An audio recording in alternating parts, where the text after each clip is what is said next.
प्रदातारं देवं वन्देऽहं गणनायकम्। मूषकोत्तममारुह्य देवासुरमहाहवे योद्धुकामं महावीर्यं वन्देऽहं गणनायकम्। यक्षकिन्नरगन्धर्वक्ष सिद्धविद्याधरैः सदा स्तूयमानं महाबाहुं वन्देऽहं गणनायकम्। सर्वविघ्नहरं देवं सर्वविघ्नविवर्जितं सर्वसिद्धिप्रदातारं वन्देऽहं गणनायकम्। गणाष्टकमिदं पुण्यं यः पठे सततं नरः सिद्ध्यन्ति सर्वकार्याणि विद्यावान् धनवान् भवेत्।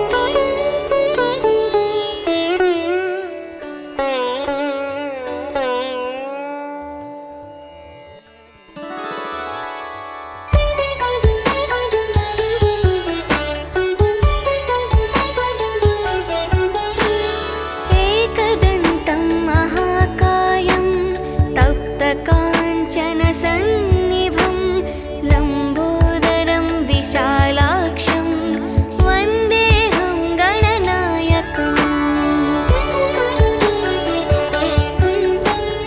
मौञ्जीकृष्णाजिनधरं नागयज्ञोपवीतिनं बालेन्दुसुकलामौलिं वन्देऽहं गणनायकम्। अम्बिकाहृदयानन्दं मातृभिः परिवेष्टितं भक्तिप्रियं मदोन्मत्तं वन्देऽहं गणनायकम्। चित्ररत्नविचित्राङ्गं चित्रमालाविभूषितं चित्ररूपधरं देवं वन्देऽहं गणनायकम्। गजवक्त्रं सुरश्रेष्ठं कर्णचामरभूषितं पाशाङ्कुशधरं देवं वन्देऽहं गणनायकम्।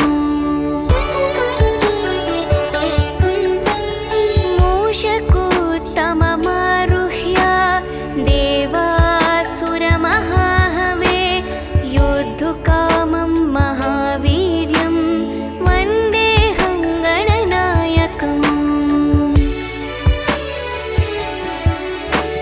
यक्षकिन्नरगन्धर्वक्ष सिद्धविद्याधरैः सदा स्तूयमानं महाबाहुं वन्देऽहं गणनायकम्।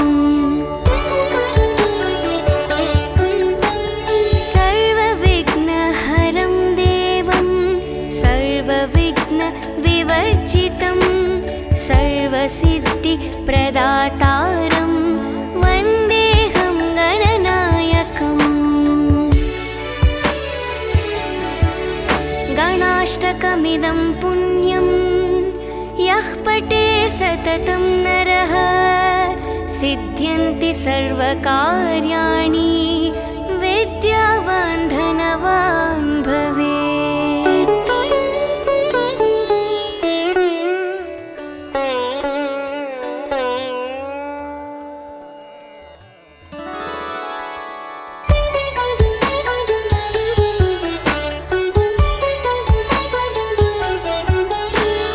एकदन्तं महाकायं तप्तकाञ्चनसन्निभं लम्बोदरं विशालाक्षं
कर्णचामरभूषितं पाशाङ्कुशधरं देवं वन्देऽहं गणनायकम् मूषकोत्तममारुह्य देवासुरमहाहवे योद्धुकामं महावीर्यं वन्देऽहं गणनायकम्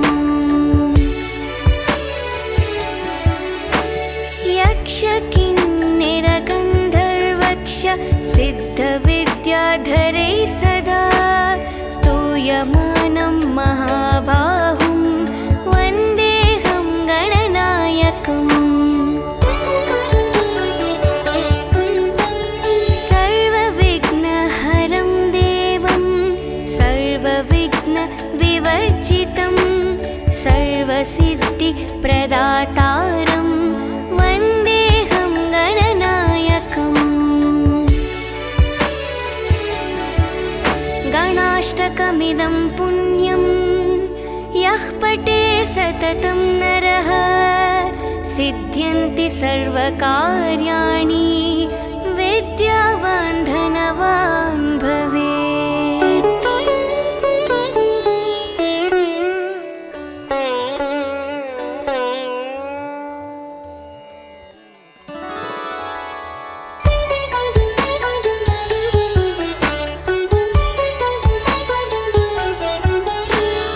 एकदन्तं महाकायं तप्तकाञ्चनसन्निभं लम्बोदरं विशालाक्षं वन्देऽहं गणनायकम्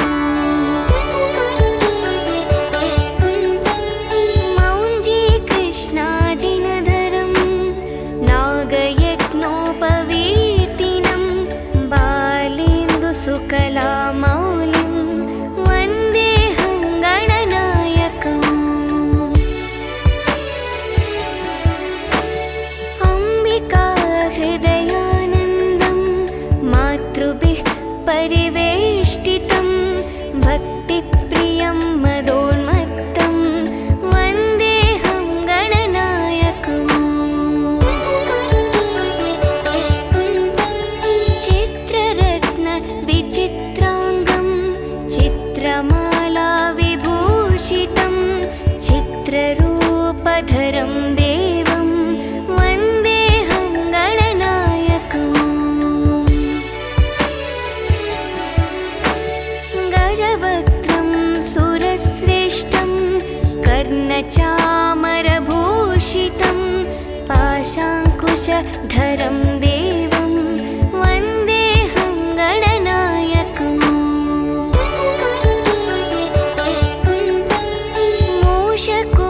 मूषकोत्तममारुह्य देवासुरमहाहवे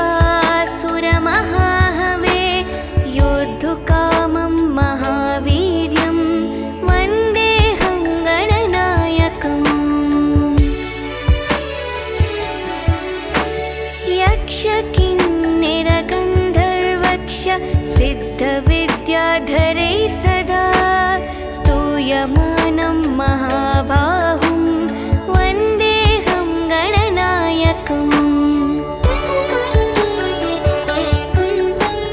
सर्वविघ्नहरं देवं सर्वविघ्नविवर्जितं सर्वसिद्धिप्रदातारं वन्देऽहं गणनायकम् गणाष्टकमिदं पुण्यं यः पठे सततं नरः सिद्ध्यन्ति सर्वकार्याणि विद्यावान् धनवान् भवेत्।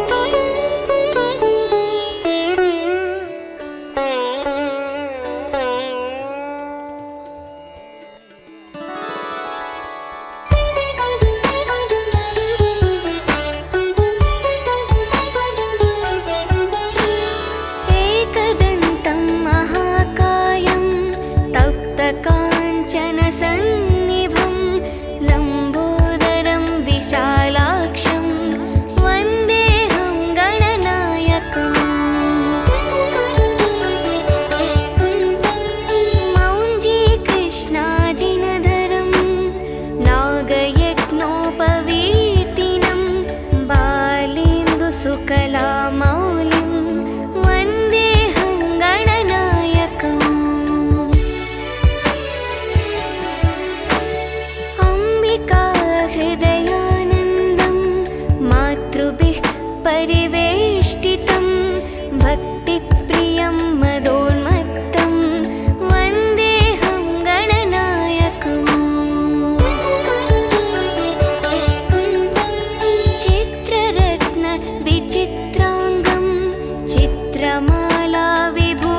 विभूषितं चित्ररूपधरं देवं वन्देऽहं गणनायकम्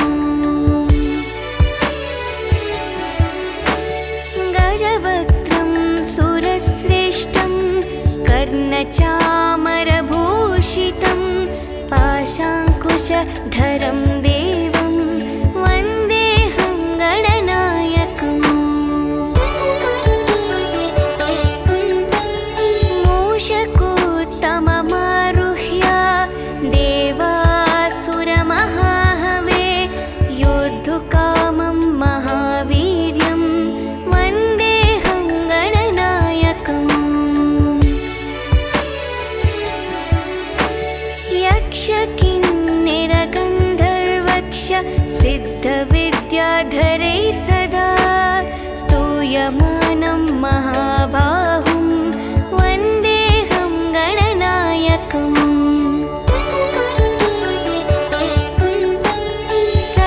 सर्वविघ्नहरं देवं सर्वविघ्नविवर्जितं सर्वसिद्धिप्रदातारं वन्देऽहं गणनायकम् गणाष्टकमिदं पुण्यं यः पठे सततं नरः सिद्ध्यन्ति सर्वकार्याणि विद्यावान् धनवान् भवेत्।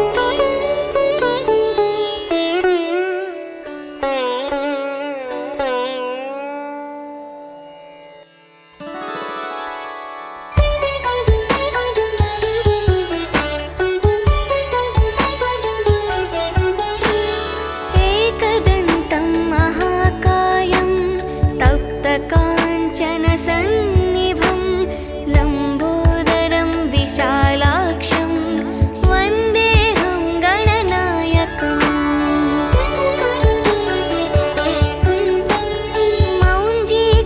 मौञ्जीकृष्णाजिनधरं नागयज्ञोपवीतिनं बालेन्दुसुकलामौलिं वन्देऽहं गणनायकम्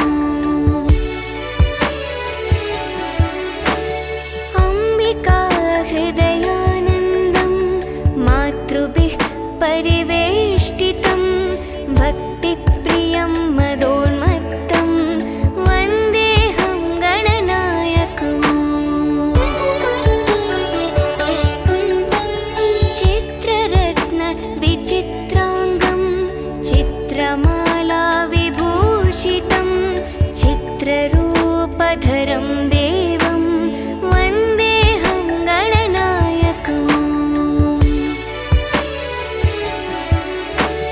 गजवक्त्रं सुरश्रेष्ठं कर्णचामरभूषितं पाशाङ्कुशधरं देवं वन्देऽहं गणनायकम्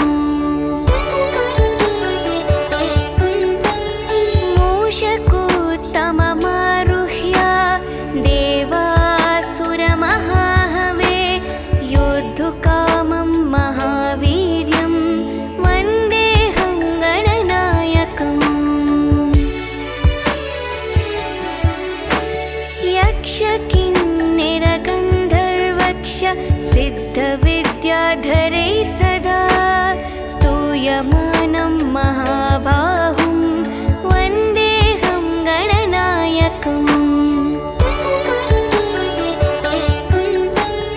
सर्वविघ्नहरं देवं सर्वविघ्नविवर्जितं सर्वसिद्धिप्रदातारं वन्देऽहं गणनायकम् गणाष्टकमिदं पुण्यं यः पठे सततं नरः सिद्ध्यन्ति सर्वकार्याणि विद्यावान् धनवान् भवेत्।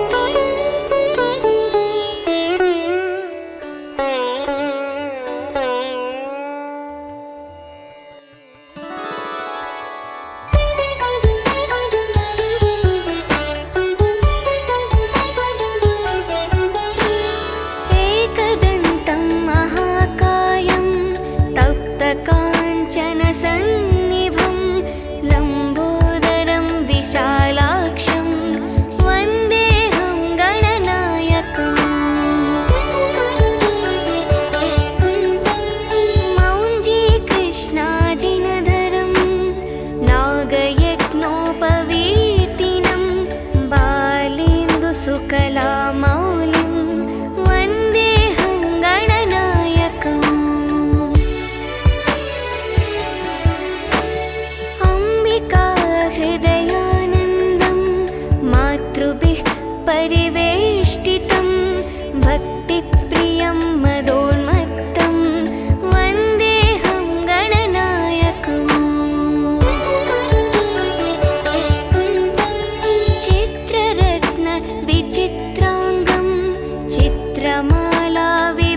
कर्णचामरभूषितं पाशाङ्कुशधरं देवं वन्देऽहं गणनायकम् मूषकोत्तममारुह्य देवासुरमहाहवे योद्धुकामं महावीर्यं वन्देऽहं गणनायकम् यक्षकिन्निरगन्धर्वक्ष सिद्धविद्याधरै सदा स्तूयमानं महाबाहुं वन्देऽहं गणनायकम् सर्वविघ्नहरं देवं सर्वविघ्नविवर्जितं सर्वसिद्धिप्रदातारं वन्देऽहं गणनायकम् गणाष्टकमिदं पुण्यं यः पठे सततं नरः सिद्ध्यन्ति सर्वकार्याणि विद्यावान् धनवान् भवेत्।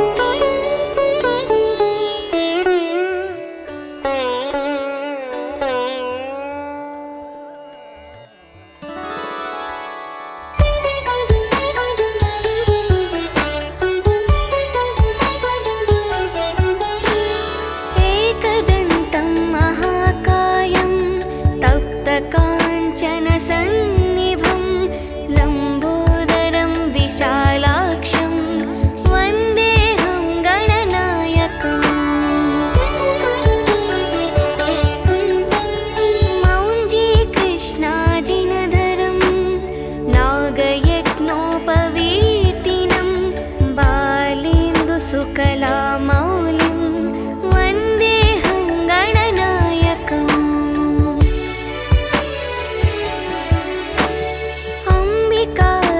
अम्बिकाहृदयानन्दं मातृभिः परिवेष्टितं भक्तिप्रियं मदोन्मत्तं वन्देऽहं गणनायकम् चित्ररत्नविचित्राङ्गं चित्रमालाविभूषितं चित्ररूपधरं देवं वन्देऽहं गणनायकम् गजवक्त्रं सुरश्रेष्ठं कर्णचामरभूषितं पाशाङ्कुशधरं देवं वन्देऽहं गणनायकम्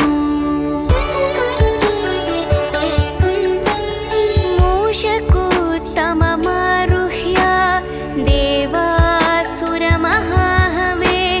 योद्धुकामं महावीर्यं वन्देऽहं गणनायकम्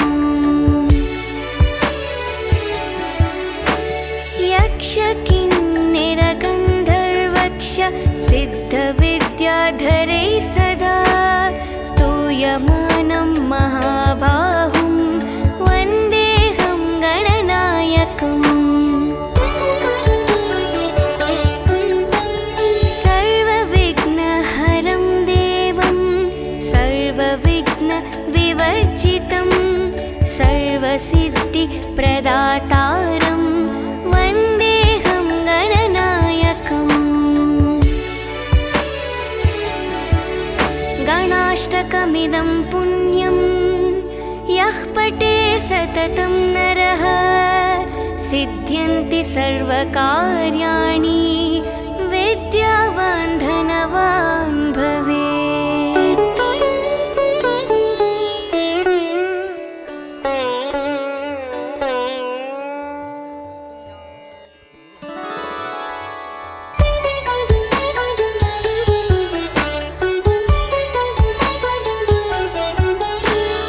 एकदन्तं महाकायं तप्तकाञ्चनसन्निभं लम्बोदरं विशालाक्षं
गजवक्त्रं सुरश्रेष्ठं कर्णचामरभूषितं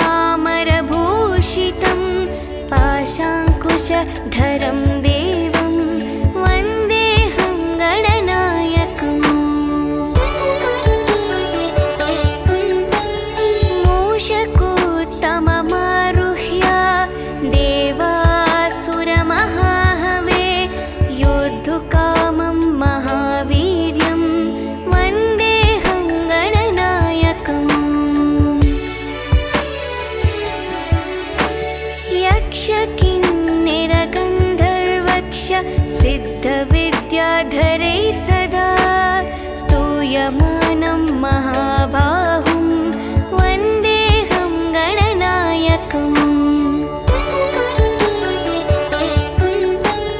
सर्वविघ्नहरं देवं सर्वविघ्नविवर्जितं सर्वसिद्धिप्रदातारं वन्देऽहं गणनायकम्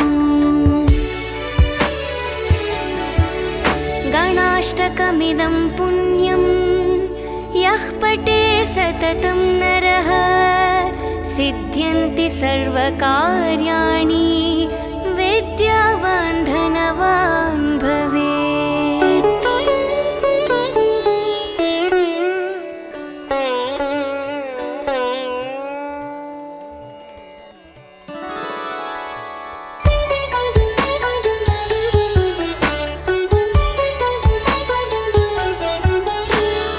एकदन्तं महाकायं तप्तकाञ्चनसन्निभं लम्बोदरं विशालाक्षं वन्देऽहं गणनायकम् मौञ्जीकृष्णाजिनधरं नागयज्ञोपवीतिनं बालेन्दुसुकलामौलिं वन्देऽहं गणनायकम् अम्बिकाहृदयानन्दं मातृभिः परिवेष्टितं भक्तिप्रियं मदोन्मत्तं वन्देऽहं गणनायकम् चित्ररत्नविचित्राङ्गं चित्रमालाविभूषितं चित्ररूपधरं देवं वन्देऽहं गणनायकम् गजवक्त्रं सुरश्रेष्ठं कर्णचामरभूषितं पाशाङ्कुशधरं देवं वन्देऽहं गणनायकम्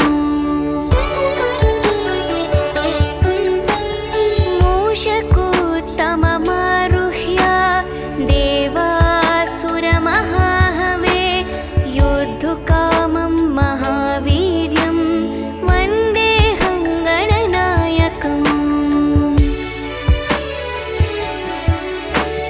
यक्षकिन्निरगन्धर्वक्ष सिद्धविद्याधरैः सदा स्तूयमानं महाबाहुं वन्देऽहं गणनायकम् सर्वविघ्नहरं देवं सर्वविघ्नविवर्जितं सर्वसिद्धिप्रदातारं वन्देऽहं गणनायकम् गणाष्टकमिदं पुण्यं यः पठे सततं नरः सिद्ध्यन्ति सर्वकार्याणि विद्यावान् धनवान् भवेत्।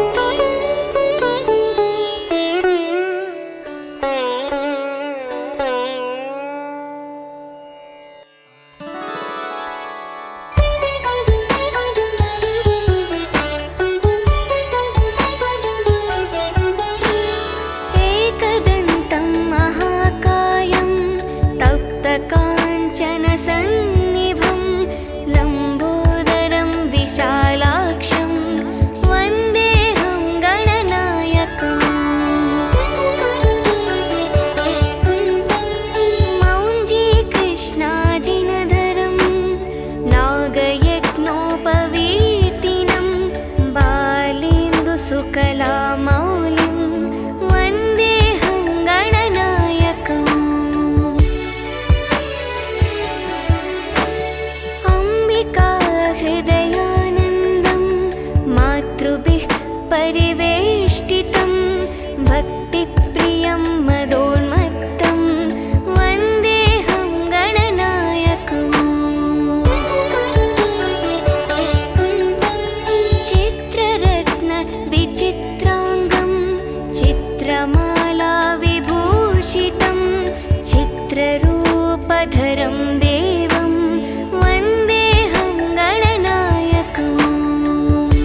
कर्णचामरभूषितं पाशाङ्कुशधरं देवं वन्देऽहं गणनायकम्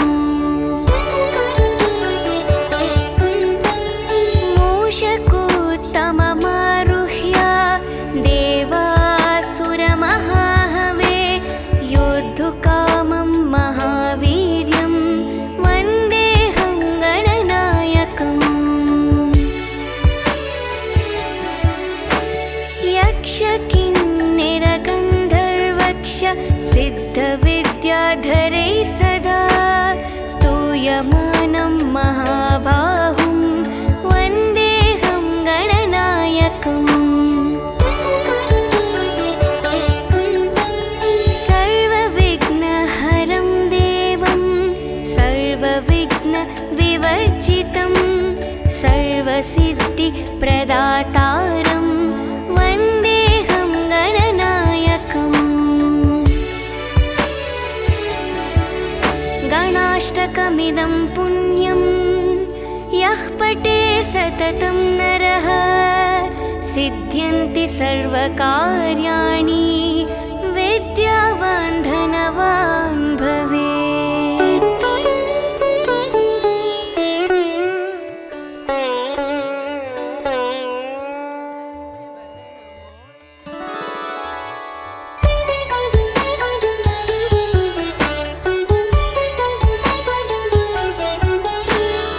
एकदन्तं महाकायं तप्तकाञ्चनसन्निभं लम्बोदरं विशालाक्षं वन्देऽहं गणनायकम् मौञ्जीकृष्णाजिनधरं नागयज्ञोपवीतिनं बालेन्दुसुकलामौलिं वन्देऽहं गणनायकम् अम्बिकाहृदयानन्दं मातृभिः परिवेष्टितं भक्तिप्रियं मदोन्मत्तं वन्देऽहं गणनायकम् चित्ररत्नविचित्राङ्गं चित्रमालाविभूषितं चित्ररूपधरं देवं वन्देऽहं गणनायकम् गजवक्त्रं सुरश्रेष्ठं कर्णचामरभूषितं पाशाङ्कुशधरं देवं वन्देऽहं गणनायकम्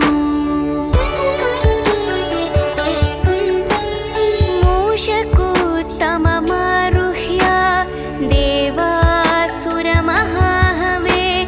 योद्धुकामं महावीर्यं वन्देऽहं गणनायकम्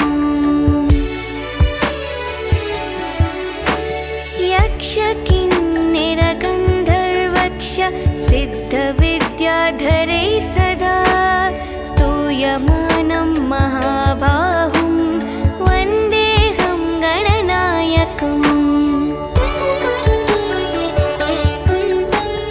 सर्वविघ्नहरं देवं सर्वविघ्नविवर्जितं सर्वसिद्धिप्रदातारं वन्देऽहं गणनायकम् गणाष्टकमिदं पुण्यं यः पठे सततं नरः सिद्ध्यन्ति सर्वकार्याणि विद्यावान् धनवान् भवेत्।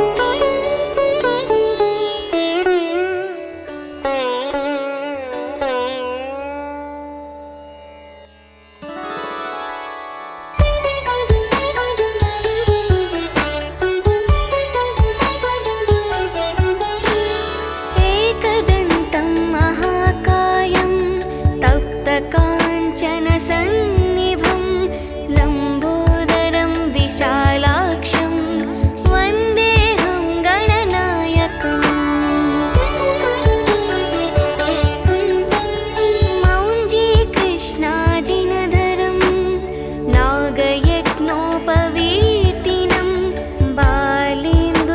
सकलामौलिं वन्देऽहं गणनायकम् अम्बिका हृदयानन्दं मातृभिः परिवेष्टितं भक्तिप्रियं मदोन्मत्तं वन्देऽहं गणनायकम् चित्ररत्नविचित्राङ्गं चित्रमाला विभूषितं चित्ररूपधरं देवं वन्देऽहं गणनायकम् गजवक्त्रं सुरश्रेष्ठं कर्णचामरभूषितं पाशाङ्कुशधरं देवं वन्देऽहं गणनायकम्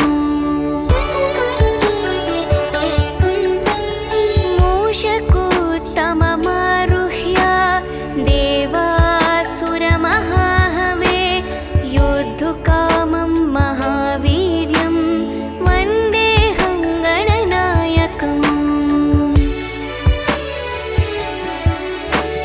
यक्षकिन्निरगन्धर्वक्ष सिद्धविद्याधरैः सदा स्तूयमानं महाबाहुं वन्देऽहं गणनायकम्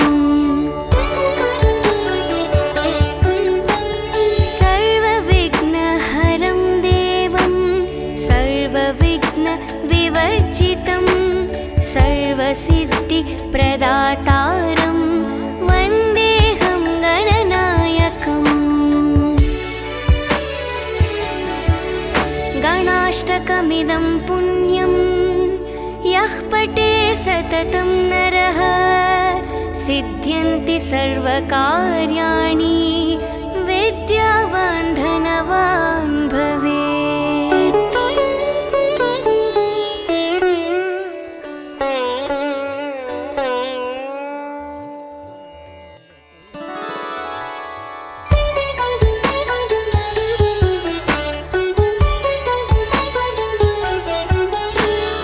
एकदन्तं महाकायं तप्तकाञ्चनसन्निभं लम्बोदरं विशालाक्षं वन्देऽहं गणनायकम्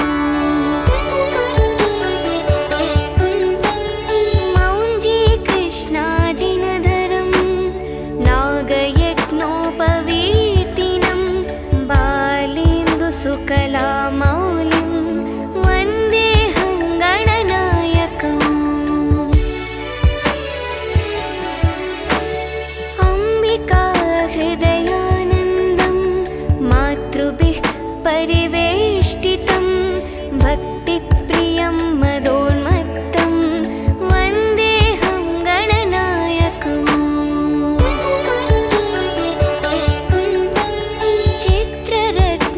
चित्ररत्नविचित्राङ्गं चित्रमाला विभूषितं चित्ररूपधरं देवं वन्देऽहं गणनायकम् गजवक्त्रं सुरश्रेष्ठं कर्णचामरभूषितं पाशाङ्कुशधरं देवं वन्देऽहं गणनायकम्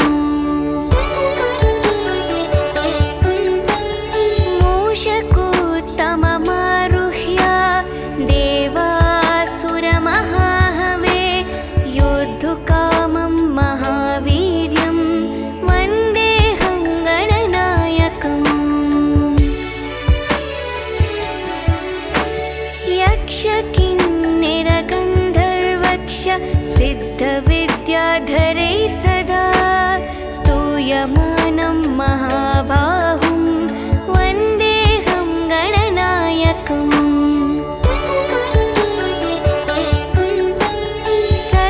सर्वविघ्नहरं देवं सर्वविघ्नविवर्जितं सर्वसिद्धिप्रदातारं वन्देऽहं गणनायकम् गणाष्टकमिदं पुण्यं यः पठे सततं नरः सिद्ध्यन्ति सर्वकार्याणि विद्यावान् धनवान् भवेत्।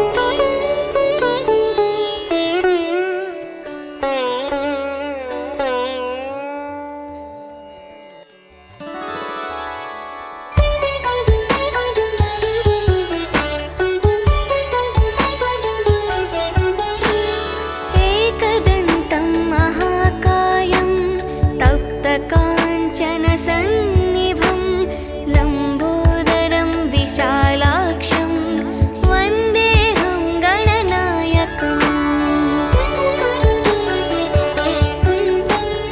मौञ्जीकृष्णाजिनधरं नागयज्ञोपवीतिनं बालेन्दुसुकलामौलिं वन्देऽहं गणनायकम्। अम्बिका हृदयानन्दं मातृभिः परिवेष्टितं भक्तिप्रियं मदोन्मत्तं वन्देऽहं गणनायकम्। चित्ररत्नविचित्राङ्गं चित्रमालाविभूषितं चित्ररूपधरं देवं वन्देऽहं गणनायकम्।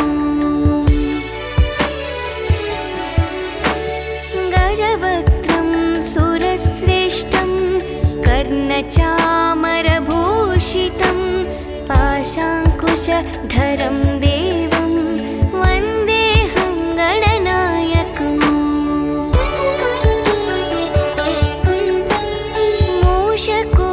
मूषकोत्तममारुह्य देवासुरमहाहवे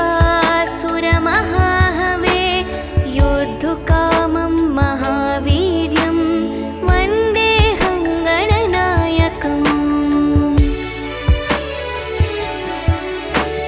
यक्षकिन्निरगन्धर्वक्ष सिद्धविद्याधरैः सदा स्तूयमानं महाबाहुं वन्देऽहं गणनायकम्। सर्वविघ्नहरं देवं सर्वविघ्नविवर्जितं सर्वसिद्धिप्रदातारं वन्देऽहं गणनायकम्। गणाष्टकमिदं पुण्यं यः पठे सततं नरः सिद्ध्यन्ति सर्वकार्याणि विद्यावान् धनवान् भवेत्।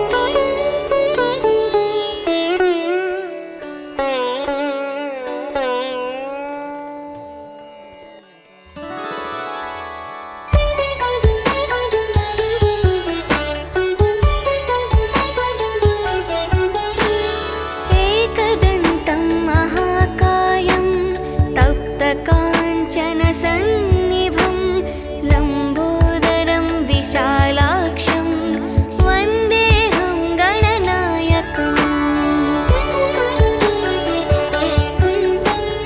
मौञ्जीकृष्णाजिनधरं नागयज्ञोपवीतिनं बालेन्दुसुकलामौलिं वन्देऽहं गणनायकम्। अम्बिका हृदयानन्दं मातृभिः परिवेष्टितं भक्तिप्रियं मदोन्मत्तं वन्देऽहं गणनायकम्। चित्ररत्नविचित्राङ्गं चित्रमालाविभूषितं चित्ररूपधरं देवं वन्देऽहं गणनायकम्। गजवक्त्रं सुरश्रेष्ठं कर्णचामरभूषितं पाशाङ्कुशधरं देवं वन्देऽहं गणनायकम्।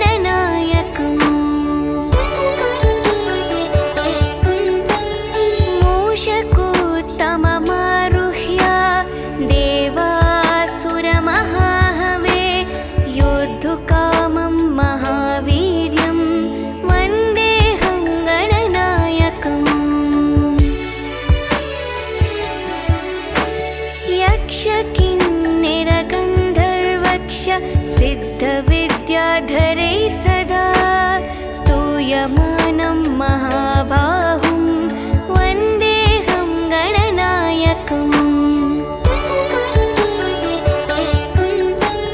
सर्वविघ्नहरं देवं सर्वविघ्नविवर्जितं सर्वसिद्धिप्रदातारं वन्देऽहं गणनायकम्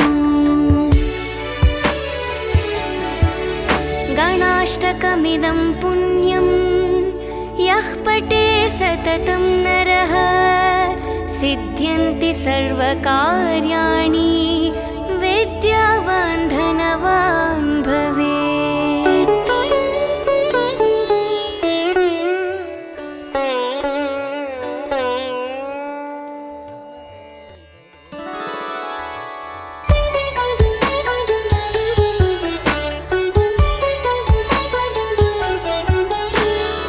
एकदन्तं महाकायं तप्तकाञ्चनसन्निभं लम्बोदरं विशालाक्षं वन्देऽहं गणनायकम्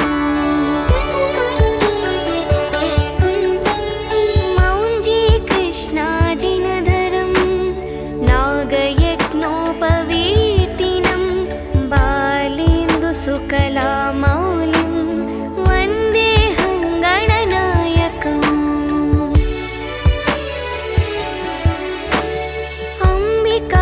हृदयानन्दं मातृभिः परिवेष्टितं भक्तिप्रियं मदोन्मत्तं वन्देऽहं गणनायकम्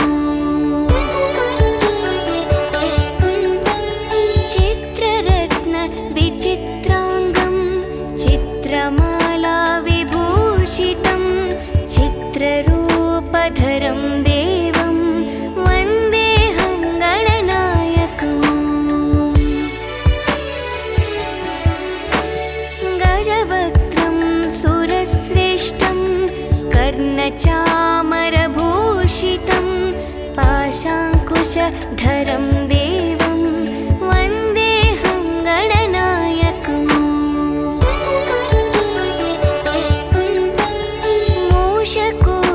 मूषकोत्तममारुह्य देवासुरमहाहवे